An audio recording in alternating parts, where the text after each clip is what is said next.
Welcome to Operations Management course. In this video, we will talk about simulation. Most materials presented in this video are coming from two books, which are Operations Management Sustainability and Supply Chain Management, 12th edition, by Heiser, Render, and Munson. The second book is Quantitative Analysis for Management, 13th edition, by Render, Starr, Hanna, and Hale. In this video, we will discuss about Monte Carlo simulation and how to develop Monte Carlo simulation. Monte Carlo method of simulation is a system that commonly used to tackle problems that exhibit change or probability in their behavior. The basic idea in Monte Carlo simulation is to generate values for the variables that we studied. Many things in the real world is uncertain and display probabilistic nature that can be the variables that we want to simulate. For example, customer demands. Most of customer demand is fluctuated and changing dynamically over time. To develop Monte Carlo simulation, we have to follow 5 steps. First, setting up a probability distribution for important variables. Second, building a cumulative probability distribution for each variable. Third, establishing an interval of random numbers for each variable. Fourth, generating random numbers. And last, simulating a series of trials. To set up probability distribution for given variable, one way to do it is by examining historical outcome. For example, a tire company wants to simulate daily demand for 10 days.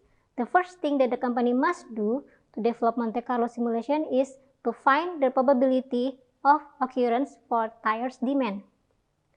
After examining sales for 200 days, the company found the demand is changing from no sale at all in a day up to 5 tires sold in a day. The company then checked the frequency for each demand. From the frequency, the company can easily develop probability distribution. If demand for 0 demand happens for 10 days, then the frequency is 10 divided by 200 days, which is 5%. Do this calculation for the rest of demand probability for each demand.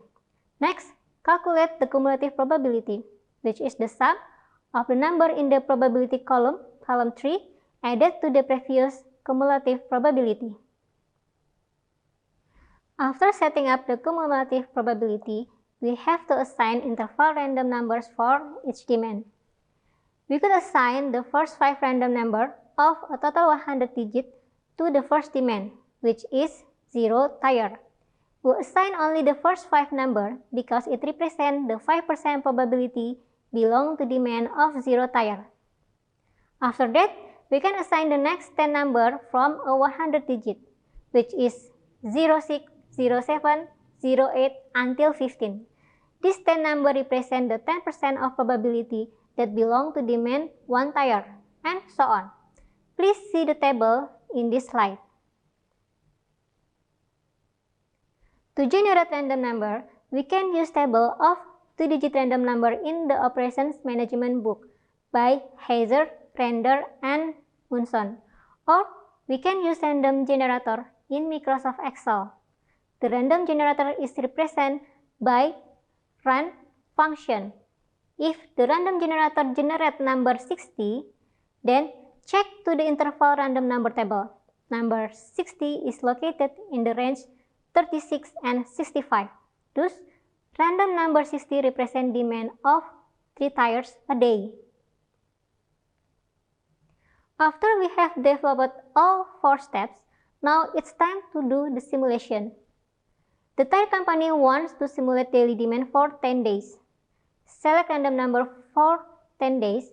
In this case, we can choose random number that is provided by random number table. For day 1, random number 52 is appear. If we check the interval random number table, number 52 is located in the range 36 through 65, which belong to demand 3 tires a day. Do this process until the 10th day. In total for 10 days, we will have 39 tires with average 3.9 tires per day.